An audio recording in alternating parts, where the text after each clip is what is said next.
ถึงว่ามันจะเป็นจำนวนน้อยหรือว่าเป็นจำนวนหลายน้ำใจนี่เป็นสิ่งที่หายากที่สุดในการช่วยเหลือ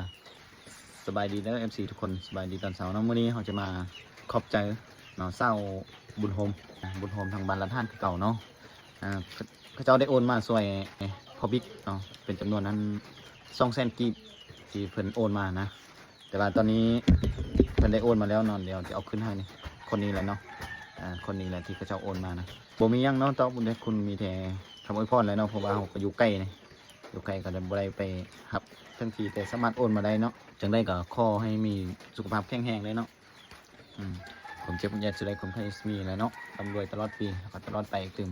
เพราะว่าในการช่วยเหลือนี่น้ำใจนี่เป็นสิ่งที่หายากเนาะสิ่งที่หายากที่สุดในการช่วยเหลือถึงว่ามันจะเป็นจำนวนน้อยหรือว่าเป็นจำนวนหลายยินดีนะครับเอาเครื่องบริจาคเนาะหรือว่าผู้ใดอยากบริจาคเป็นเครื่องนุ่งห่มหรือว่าเป็นเครื่องใส่สร้อยอยู่ในครัวเรือนก็ได้เนอะบ่เป็นหยังเนาะอันนี้ทางเฮายินดีต้อนรับถ้าว่าเรื่องค่าฟางเนาะถ้าฟางมาแต่ไกลเนี่ยค่าฟางนี่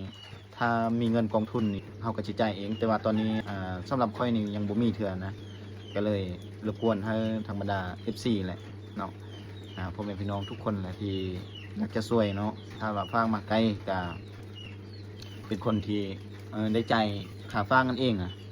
แต่ว่าคันมันไล่เกินเนาะไล่เป็นฮอดแสนนี่เพิ่นก็สิเบิ่งเงินจำนวนที่พี่น้องบริจาคมาเนาะค่อยก็จะเอาเงินบวงนี้ให้ไปจ่ายกับเครื่องที่ฟางมานะจังได้ก็ให้ FC ทุกคนเนาะเข้าใจนำกันอย่าลืมกดไลค์กดแชร์เด้อเพื่อเป็นกำลังใจให้คนเฮ็ดคลิปต่อไปเนาะโอเคขอบใจบ๊ายบาย